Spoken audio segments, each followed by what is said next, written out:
if you're ready for love. Here's your marvelous host, Nikki Lee. Hello, and welcome to Ready for Love Radio. This is your host and love coach, Nikki Lee. There's a hurricane or tropical storm bearing down, but we're right in between thunderstorms, so it seems like the perfect time to record the show and get it all ready for you. And we are going to talk to the owner, Velvet Lips Sexual Education, this evening. So, Marla, it's great to have you with me today. Hi, thank you so much for having me. I'm excited to be here. You know what? I saw that name and I'm like, Velvet Lips. Oh my goodness, what a name. Yeah. I know, it's so funny because I figure people probably understand what it means. I don't even know how I came up with the name, but I know that I wanted to focus on, vulvas and vaginas. And so I was just like, Velvet Lips, perfect. It's like, you could be talking about your mouth, and I could be talking about communication, and I'm also talking about the other lips as well. And so, while you're talking about multiple meanings, I have to mention this, but we'll get back to both of them. But you also have a conference you put together that's called Sex Down South, and I'm like, yes. There are so many ways to take that. Exactly. Yeah. And I'm just looking at this going, okay, now does she really mean both these things all these different ways? Probably. Right. Multiple meanings all the time. Whatever meaning you think it means, that's what it means. That was just, I looked at both those things, and I'm just like, she's probably as evil with this stuff as I am. But that was just so funny. I was looking at your one sheet, and I'm cracking up. That was just too funny. It really was. I mean, I've written 50-some books. I love playing with words. So, yes. That's amazing. That's a lot of books. Yeah, I know. Oh, my gosh. That is incredible. I do. I have a lot to say. What can I tell you? Wow. And I've killed a whole lot of keyboards in the writing of all those books. I bet. Wow, that's amazing. I know. Well, and I threw them all away. I should have kept them. Can you imagine, the cool little artwork I could have made with all those?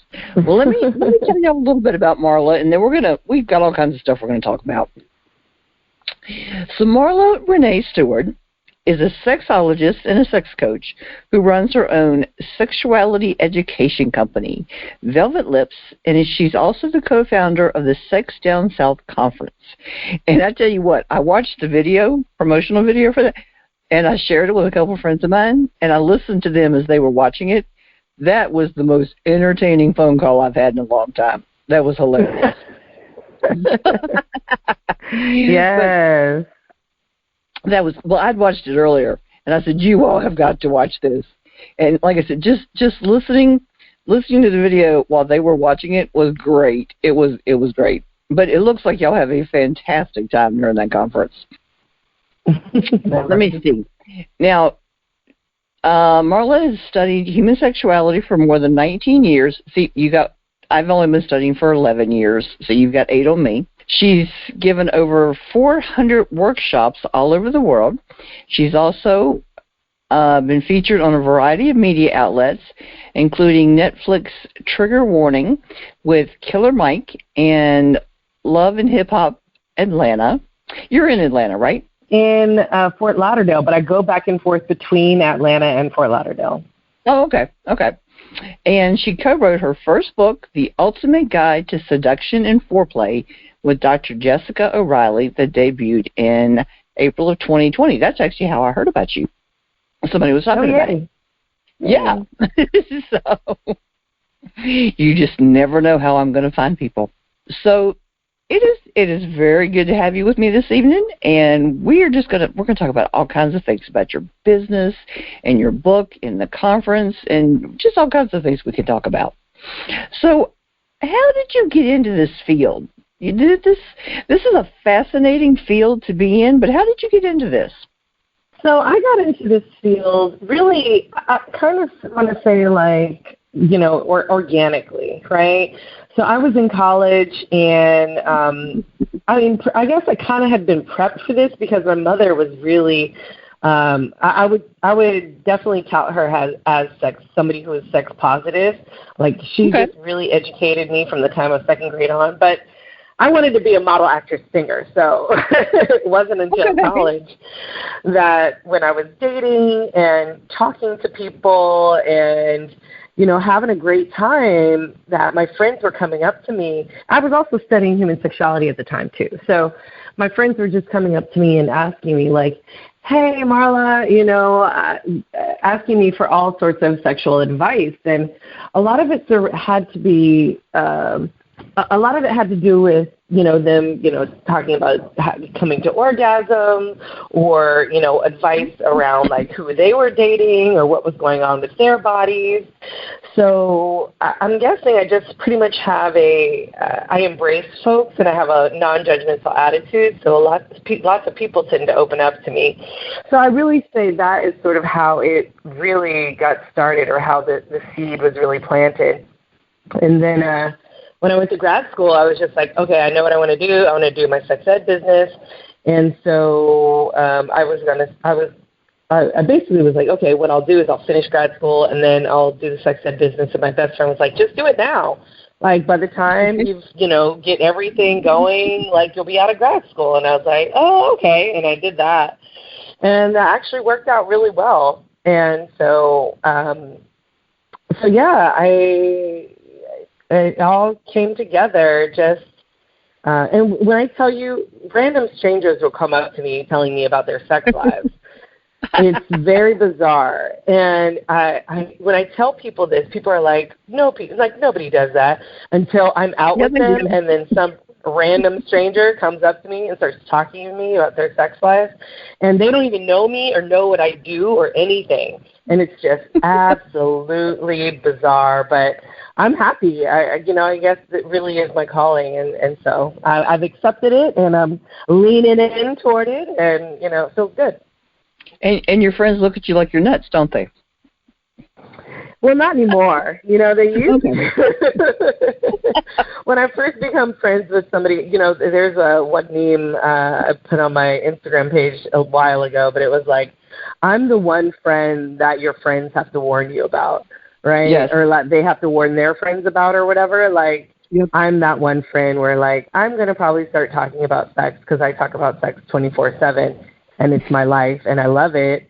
And so, with my friends, they usually introduce me as, their friend, their sex ed friend, their sex coach friend, or whatever it is, and prepping them ahead of time just to make sure, everything's cool. Well, it's funny when you're around new people because you just talk about this kind of stuff naturally, and when new people are around, you don't think about it, because you just get used to talking about, because this is work and this is life, and when other people are around, you just kind of make a comment and it's like, oh, oops, But there's no oops. You just gotta go with it. Be like, it's natural. They just need to adapt. They need to adapt. Exactly. Right. Yeah, Yep.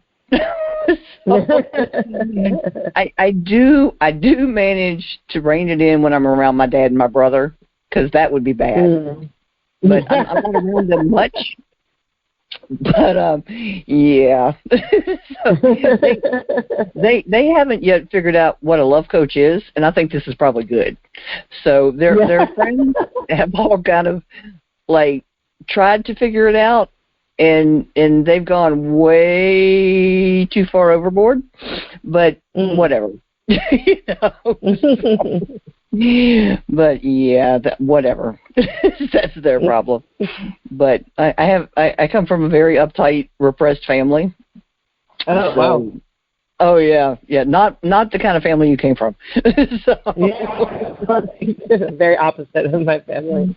Well, my family, I wouldn't say my family is like super, like, they struggle a little bit, but to me it's like barely anything compared to like probably what you probably went through with your family or having to like hide whatever, sometimes some parts of you from your family because of their, belief system. So, Yeah. Come out. We all turned out the same, right? We're doing the same work. Yeah. Well, and pretty much all of us got here the same way. Some people just don't like to talk about it much. So. Mm-hmm. Right. No. Interesting. So, tell us about your company. So my company, Velvet Lips is a sexuality education company, like you said before. And what I do is I help people with helping to build up their sexual confidence, helping them with seduction, helping them enhance their sex skills. Those are primarily my strong points of interest. And then I have a lot of different other specialties.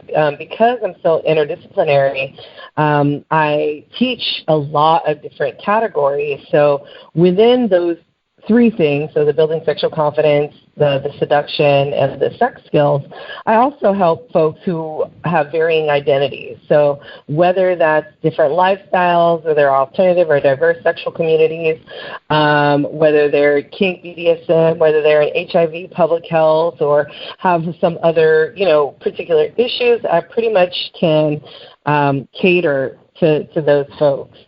And I hold workshops as well as events, and I also do personal coaching. So I do coaching with couples as well as individuals to make sure that they are getting the best out of their sexual life as possible, and making sure they're happy, healthy, and living their best lives and being the sexual people that they want to be. So helping people with orgasms, so like all the things. So I use an integrative strategy in particular. So it's sort of a combination between sex therapy, somatic body work, and comprehensive sex ed. So I have my own, my own style and my own curriculum that I guide people with. That's cool, because I've found that pretty much everybody that I talk to has, we've all gotten some form of set training, and we each have put our own, I don't know the exact wording. Yeah, our own personal touch, our own personal spin on it. Mm-hmm. our own touch, to make it our own, in the way that works well for us and helps us to connect with our clients and that kind of thing. Makes it, individualized for us, and makes it our own. Oh yeah. Yeah, makes it our own. I guess that's the right way to say it. Yeah. I mean, because different people have to. There's different people that like different styles of teaching, of learning, and so I think it's very important for people to sort of adapt. Like me and you, we could be saying the same thing. Hey, do your Kegels, but maybe the way that I say it, I'm like, do your Kegels, and do it dramatically, and maybe you're like, you need to concentrate. Let's do some breath work. Do the Kegels, release, whatever our styles are. It's just a matter of like finding the right person that is a fit for you. Because there's more than enough people that can help you, and like I said, we all put our own little spin on it. We're all giving the same, not the same, but we're all giving like great information from our own varying perspectives. And when you've studied this work for so long, there's always something new to learn. There's always some nuance. So it's always important to just make sure you're staying up to date. But again, like everybody has their own spin on things, so yeah. Well, it's like I told people too when they call me and they want to talk. I said, it's as much when I meet with somebody for an introductory session, it's as much I'm screening them, but they're screening me. Is there a connection between us? Is it right for us to work together? And we all have training in so many different topics and that kind of thing, but each one of us has our own things that are specialties for us, and is what they need the right, is our expertise and our specialties right for that person. So I see it as a mutual screening and mutual match. Are we right for them or they right for us, kind of thing. Mm-hmm.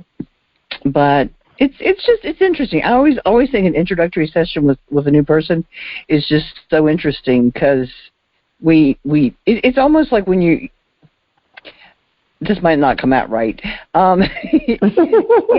Anytime you meet a new person, but it's like, are we a fit for each other, kind of deal. Yeah. But it's like dating. Yeah, well, that's what I was thinking. I just wasn't sure it was going to sound right. So, you know what I mean. You know what I meant. So what are some very common problems that you see with couples that you've been able to help? So some common problems that I've seen is just sort of desire mismatch. So one person having low desire, the other person having high desire, and really trying to see, like, what's happening, right? Like, has there always been low desire, high desire, or has low desire just been recent, right? Like, or what are the things that have been lowering the desire? Because sometimes, and usually folks who have been socialized as female, what tends to happen is that they are highly sexual at the beginning, and then they slowly start to get annoyed at their partner or whatever, and can't communicate their needs and what they need, and so it turns into this sort of spiral of communication that doesn't happen. And so they end up not saying the things that they need to say.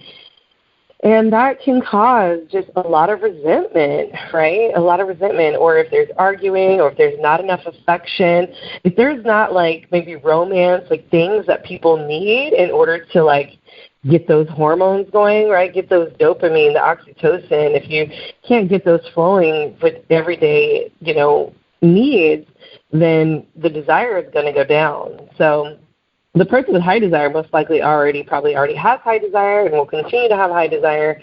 And so the person who, has, average desire and then and then doesn't get the things that they need will tend to go lower, just because they're not getting the things they need. So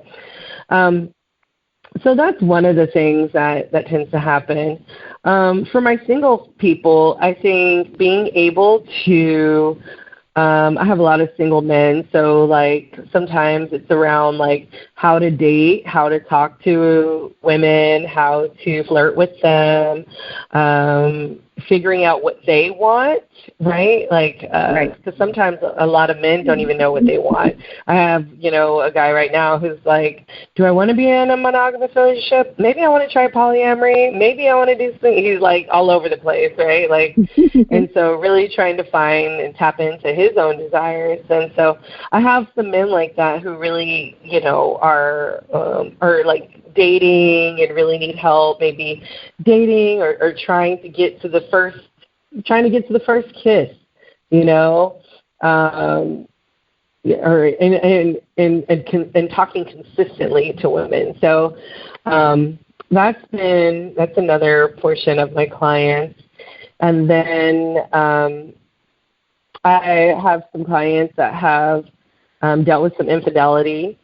And so trying to reconnect and bond and really be true and authentic to themselves. A lot of cisgender heterosexual couples tend to not communicate well, honestly, well and not be authentic in their needs. And so that can really be detrimental to their sexual health and kill their sex life, essentially. Definitely can. Yeah. So what do you find is some of the best advice that you can give somebody that is single? Because being single can, there's a lot of people out there, and I actually was watching. My phone seems to be possessed lately, and it's really funny. I'll look down at my phone, and I'll sit it down, and like it'll just kind of start scrolling through, and like stop on a video, and it seems to be stopping on like really good videos lately. I don't know what is going on with my phone, and it stopped on this one, and it was on a show I'd never seen before, and it was actually a podcast that does videos, and he was talking about how certain women are just overpowering to the point of driving men away. Okay, single women, and and so men are just like, just forget it. I don't want a relationship. I'm tired of fighting it. I'm just not going to fight it anymore. And I'd like a relationship, but it's just not worth the crap. Just forget it. And it's just, the certain type of women that don't really want an equal relationship. They consider themselves superior to men, and so men are just like, okay, just never mind. Forget it. If you had a guy like that come in, what kind of advice could you give him? I was thinking about the, relationship, and thinking about like,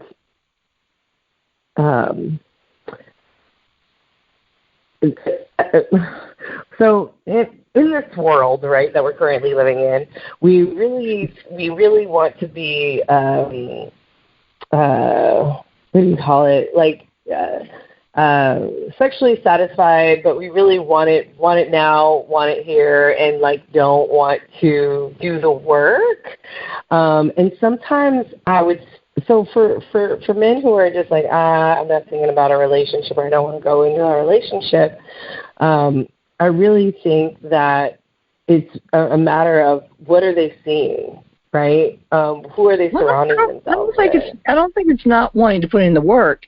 I think it's not wanting or getting tired of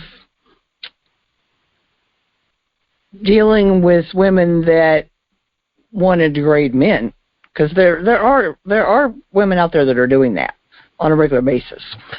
You said that are degrading men? Yeah. Oh, okay. That feel that women should be superior. I'm a firm believer that it should be an equal partnership between a man and a woman. Right.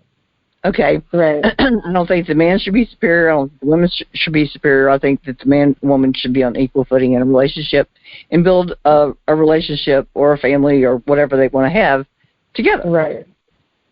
Right. And not put down and degrade and disrespect the other person. Right. That's just my crazy, vision of a relationship. I don't think it's crazy. I think it's pretty. That sounds all right. Okay. And work together toward this. And if they're dating, then work toward that as partners. That's how I see a relationship. But if one is working to put the other one down and think they're superior all the time, then I think that's a problem. Yeah, nobody wants to be in a relationship like that. Do it? Yeah. So nobody wants to be in a relationship like that when someone's already putting them down, unless that's their kink. Unless they love humiliation, but yeah, right. Like unless they're into that, and I'm pretty sure most folks are kind of like, nah, no thanks. If that's their kink, that's different. Yeah, exactly. So, I think with situations like that, if you should always strive to find someone who is going to be on equal footing, who is going to be in equal partnership, because that is, how you find out. It's sort of like how you flow.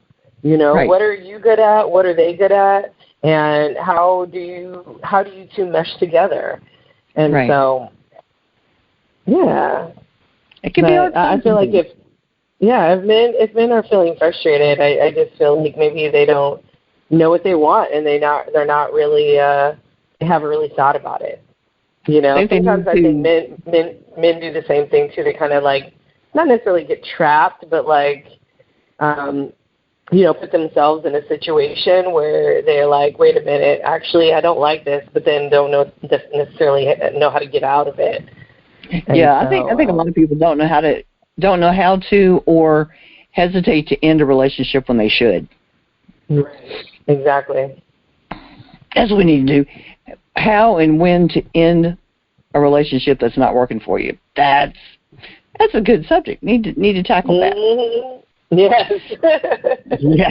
Yes. Find those red flags first. Yes. When I'm in my coaching, it's one of the things we concentrate on. You know, like we have the emotional side, we have the logical side, but a lot of times because we have those rose-colored glasses on, our emotional side tends to take over, and we tend to not use our logic. And so I think it's extremely important, especially if I'm working with a guy like that, to make sure like he knows what he wants and like have that logic, write it down. Like, this is what you want because you know this is going to be good for you, not necessarily like, I might want to change it up here and there, and then, you get in a situation and you're like, wait a minute, actually I don't like this, or, I actually really need this. And so I think it's super, super important to understand your wants, needs, desires, and, honor them. Well, and setting boundaries, say this is what I need, and if it's not being met, this is not working. It's got to change. Right. And not feeling guilty for saying this isn't working, it needs to stop. Because right. I know sometimes people say, I don't want to be the bad guy. Mm-hmm.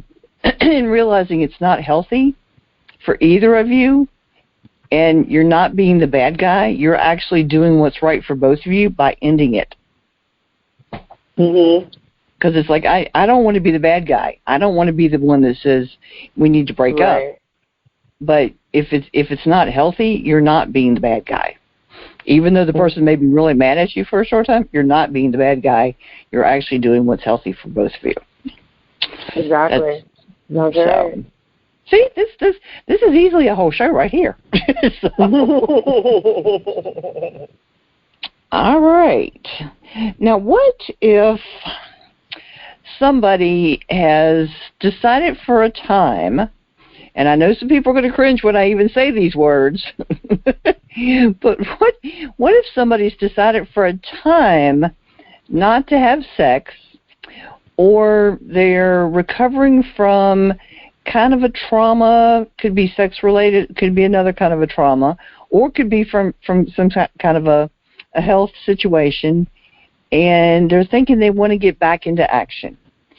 What kind of advice can give that person to kind of help them? Because it can be kind of tough to get back, and I know somebody that actually had cancer and refused to have sex again for the next 10 years.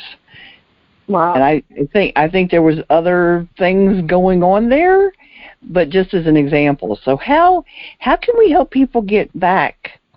Because it can be, I know when you have various sorts of medical conditions, it can be very tough to get back in. Especially like if it was a heart condition, it can be scary. I actually did an entire show about that with a heart specialist. Yeah. Because especially say if you had a heart attack during sex, and then you're like, oh God, do I dare do this again, kind of thing. Mm-hmm. So what kind of advice could we give somebody in that sort of a situation, or say that you just haven't had sex in a long time and you're like, do I even remember how? Is it like riding a bike? Do you remember what to do? Well, first of all, with sex, thinking about that, everybody is different. So if you're entering in, especially in a casual situation, you have to understand, hey, I have to tap into this to this new body that I'm experiencing. And it's also tapping into your new body that you're experiencing. Because if you haven't had sex in a while, sometimes your body is changing, right? Or your body has changed in some way. If you've gone through trauma, or if you just haven't had sex in a while, or haven't masturbated in a while, your body, might have changed. As we age, our bodies change. So things are changing all the time about what we want and how we feel and our desires, as well as just the physical aspect of it. And so for those folks who are, hey, I am getting back into this and I haven't had sex for a while, the first step is just be gracious with yourself, right? Like, give yourself some grace. Like, you don't necessarily have to jump out there and, have sex with the first person you meet, or if you want to do that, that's totally cool too, right? I knew you were going to say that. Yeah. It's really taking the time to, feel yourself and say, like, hey, is this the right decision for me right now? And do I feel good about this? Yes, if I'm unsure, then take it a notch, slow down. Just, be gracious with yourself. Be forgiving of yourself, because, sometimes the people with trauma might have a flashback. And, like seeing a flashback, just being like, okay, I saw it, but, like, am I going to choose to move on? Am I going to, now that I've felt that, what is it going, like, what are the things that I need to, like, that bring me joy or bring me pleasure or to tap into? Because sometimes when people, go through certain trauma, they get it goes into a spiral, right? You can't stop thinking about those things. And when you are able to, like, really consciously get out of the spiral and just say, like, hey, actually, you know what I'm going to do? I'm going to put on my favorite song. I'm going to put on my favorite song that I love to dance to, and give yourself another trigger to help you, that brings you joy, right? That brings you happiness. And so I think it's about finding those things that bring you pleasure, that bring you joy, that make you feel good. Start doing those things. A lot of time when folks have gone through trauma, when folks have gone through something that, that puts their body and their sexual actions on pause, they really need to find, the things that make them happy. Because after that sadness or grief or, anger, whatever the case is, we've got to find our place back to happy. We've got to find our where the pleasure lies and what we're doing and how we're living our life. So I feel it's super, super important to go ahead and, like, knock those pleasure things out. Do something for yourself. Maybe do something for other people. That usually brings other, people pleasure. And then once you start feeling good, hey, now I'm ready to engage. Now I'm ready to move on into a place that feels nice and be in a sexual situation. And then now that you've decided that, now you need to talk to someone or talk to the person talk to the people that you're going to be with, and say, like, hey, I had this experience happen to me, but I'm working myself through it. But I just want you to be conscious or aware of it. So that way, people can be a little bit more understanding, and people can say, like, hey, okay, I understand, this thing that might be happening, and for you, but they might choose to want to be with you or not, and I think that's okay. That's their decision. But communicating that need is hugely empowering for people, especially those folks who have dealt with trauma.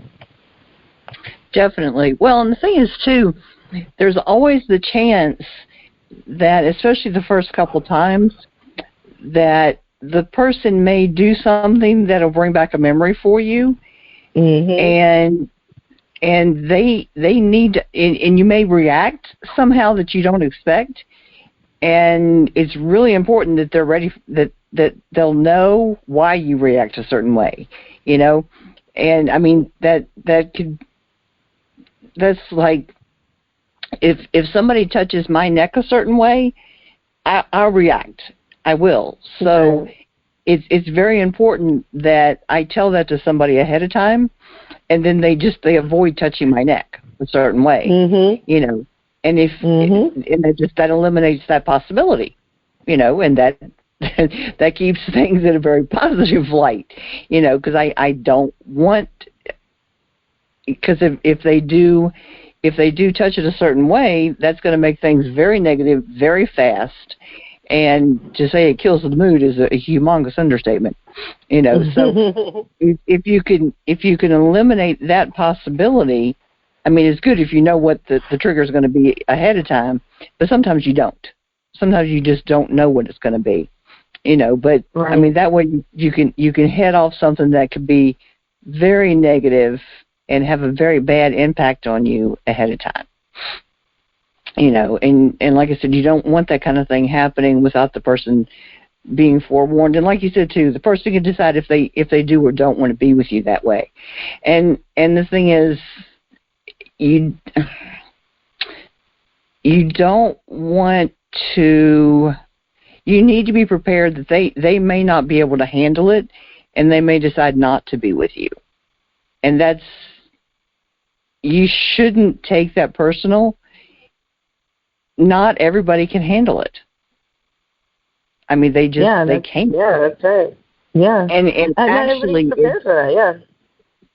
actually, it's kinder for the person to tell you that they can't than to get into a situation that could hurt both of you, or that could hurt you. I'm not saying that beautifully, but it's more thoughtful for them to avoid the situation and avoid causing a problem, like I said, than to go through with it and to hurt you.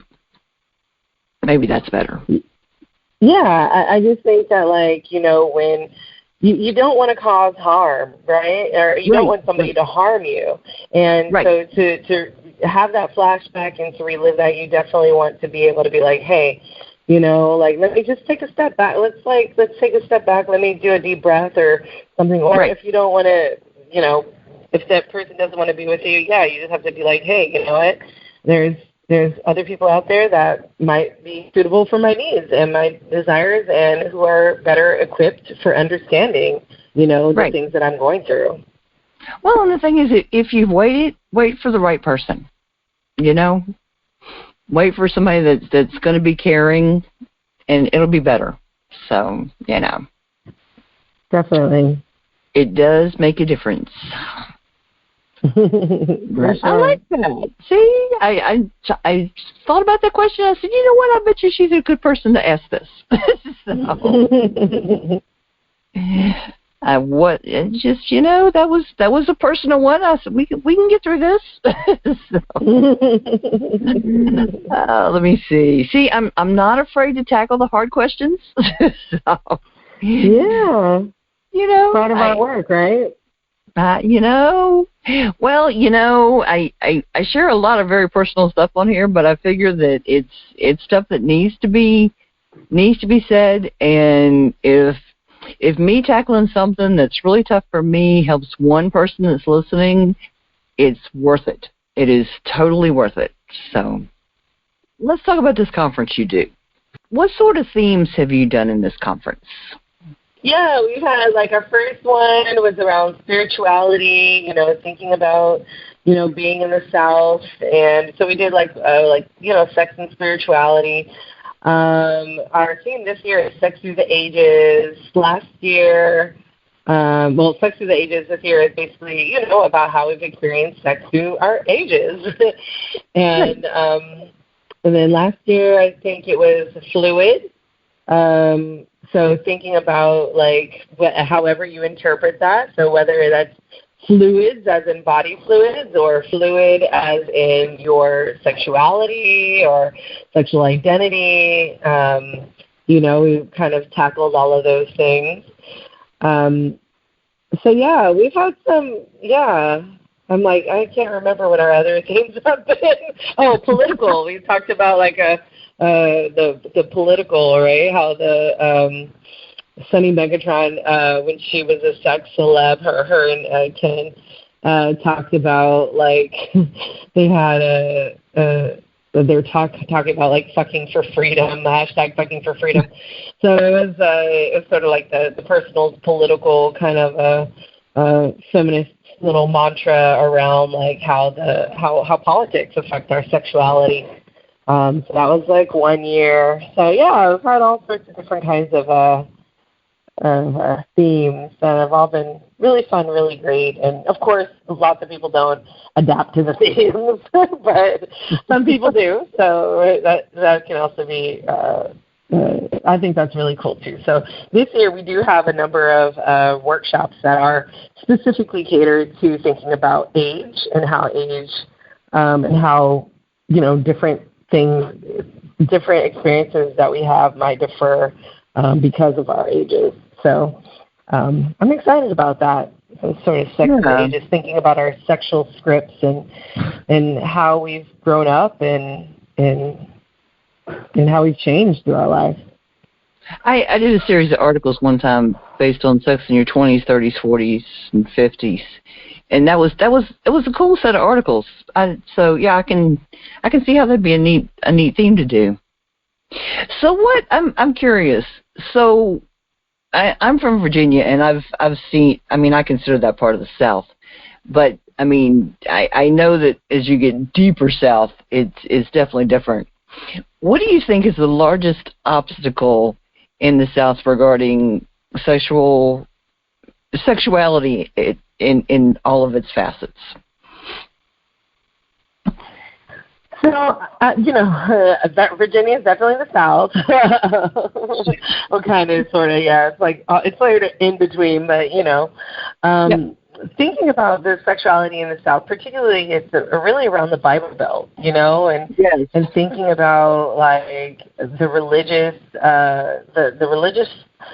I have had to think about the religious trauma that people have experienced because of the conservative religious values that people have had, so that have affected them negatively in their experiences.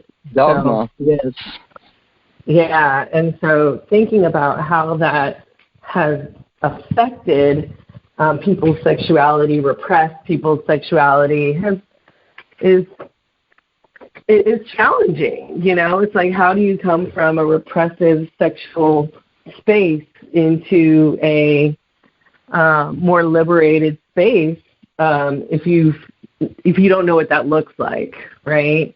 And the only reference you have is, free porn, right? And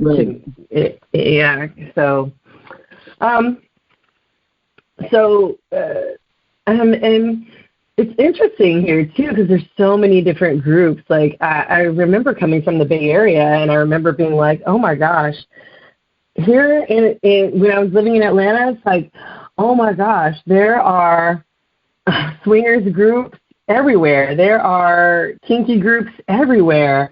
And there were so many. And I just did not experience that many kind of groups where I lived. And I was just like, wow, this is really quite amazing. And so I just found that to be incredible, just thinking about how it's just different. And but I got hired by a church group, right, to do a couples ministry, because the pastor was just like, hey, these couples need to amp up their romance. Something is wrong. And, it's sort of like, hey, there's a different, like, it's okay to embrace your sexuality in this way. So, yeah, I just think it's just super, super important or what I really think about, like, what's super important about being in the South is just trying to get away from those Southern identity tropes. So sometimes being the Southern gentleman or being the Southern belle can really be daunting for people because they can't embrace who they are authentically when they're prescribing in these identity tropes. And so that has been a huge part of my work as well. And actually, I'm writing a chapter on it for a book that I'm co-editing called The Intersectional Approach to Sex Therapy. And so that will be out next year. So it's sort of like thinking about all of these different things, religion, how religion affects people, how people want to do things, different kinds of sexual behavior, but afraid because of their religion. And that can really, it can really keep people from being who they are and and really expressing their authenticity. And that's daunting, and it's going to stunt your personal growth. Not only your sexual growth, but your personal growth. Yeah, it does. Very, very familiar with that. But I was thinking, I said, I can't believe she's going to answer that question and not mention the Bible Belt. I just can't imagine she's not. Yeah, right. Gotta mention the Bible Belt. Yeah, for sure. Oh, gracious. But yeah, that had to be in there somewhere. But and then what's interesting is then when you see the crimes that the people in charge of the churches are doing, and you're like, yeah, okay, right. Yeah. I think about that in Atlanta. Like, I think about like the financial discrepancy, right? Like, we have a pastor in College Park who's in charge of a mega church who makes millions of dollars, and the average income of that city is $26,000 for a family of four, right? So it's like, he's got a helicopter and a mansion and a plane, and, his family is well taken care of, but yet all these families that are giving him money are poor, essentially, Oh, yeah. Wow. I was thinking all the sexual crimes they're doing, but yeah, that too. Oh, yeah, that too. Oh my gosh. Yeah. Who's that? Bishop Eddie Long, who freaking was, had sexual relations with those teenage boys, those young boys. Like, come on. It's a lot of interesting things going on. Just I don't deal well with hypocrites. I really don't. Especially when they try to hold themselves up as superior and tell you what you're doing wrong. I'm like, yeah, you got no credibility. Right. So exactly. It gets me fussed at a lot. I'm like, whatever. Just not caring what you got to say about that. Right. Exactly. I don't know, but so now this year the Sex Down South Conference is virtual. Like, pretty much everything's going to be virtual this year. They're not letting us to get together with people. So now, what can a person who is sex positive or a sexual enthusiast, which I like to think a lot of people are sexual enthusiasts, what can they expect from Sex Down South Conference? So people can expect some really fun things. So virtually right now, you can expect a bunch of workshops. We have so many workshops lined up. So anything you could possibly think of or anything you want to attend is probably going to be at Sex Down South, the virtual and in person. But so this virtual one, we have this new virtual event platform that we're going to be on. So we're super excited about that. And then we're also going to have our parties and mingles and everything on a different platform for our nighttime activities, just because our nighttime activities are probably going to be a little bit more explicit. So that'll, So if you're in person, though, it's really, really fun. I mean, it's T&I's baby, and we love it. You come in there, it's love. It's like a family reunion, and it's 3 days, It's all learning, so all the learning you can do during the day, and then we have fun and party at night. And so we have, during the day, we also have our healing space. So if you get triggered, or you just want to talk to a therapist or have some kind of healing session, you can do that in person there. That's part of the conference. And then we also incorporated a dungeon space last year. So we had the dungeon that would be open during the day as well as, of course, at night. And so we have that as well, but we have our parties at night. Like I said, you come and learn during the day, and then you have fun and party at night. And it's really a gathering of like-minded folks who are sex positive, who are learning more about themselves, and who are just, embracing all of this, sexual energy and yeah. So come to learn, come to mingle, come to partying, come to have some fun, learn more about yourself and other people. That's one thing with going through the love coach training, and I mean, we're talking 30-some classes with that, and then doing the show the last almost 7 years. It's, 6 years, 11 months this week.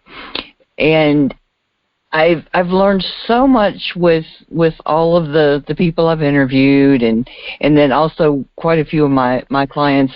I've done books that are sex positive with them, but it's so I've learned so much about all those topics, but I've learned so much about myself that I never knew, which I know people think that's crazy when I say that, but I've got a so much better understanding about me on so many levels, and it's funny that you open up so many worlds for yourself when you dig deeper into all this stuff, and I know that sounds crazy to other people, but you know what I'm talking about, Oh yeah.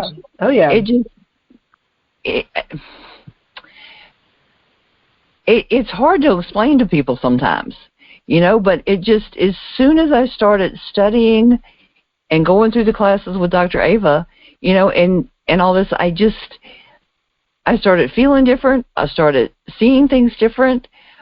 I started feeling different about things about myself. It's amazing how different you start to feel, and it's like, and then it was so funny. I got to the part, one of the last classes you take with her is coaching the love coach, okay? And one of the big things that she really, really drills down for you, and you'll get this because you said this, was about you've got to be non-judgmental with your clients, which is critical. You've got to be, I mean, no matter what, you cannot be judgmental, And the thing is, it finally dawned on me one day. I'm like, if I've got to be non-judgmental with my clients, I've got to be non-judgmental with myself. And that was huge. I'm like, I've got to stop beating up on me for things. And that was like revolutionary for me, and it's like this humongous weight was taken off of me. And that was one of the most liberating days of my life. It's just like, all of this crap I've been told all these years that I've got to, that I'm not doing this and I can't do that, and that needs to just be thrown off a cliff somewhere. That was huge. Oh my goodness. All the Bible Belt crap. Yeah. But it just, wow. And people just don't, they don't understand how big all that stuff is.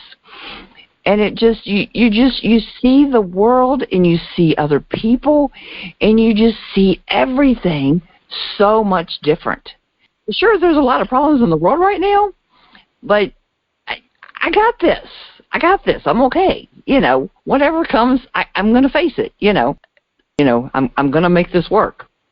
But the thing is, you just kind of, you do what you have to do. It comes at you, and you say, there's problems. I got more than enough problems I have to deal with, but I'm going to make this work, and I'm gonna do what I have to do, and somehow I'm gonna keep getting the show out for the listeners, Mm-hmm. But we're gonna get through this kind of thing, Mm-hmm. But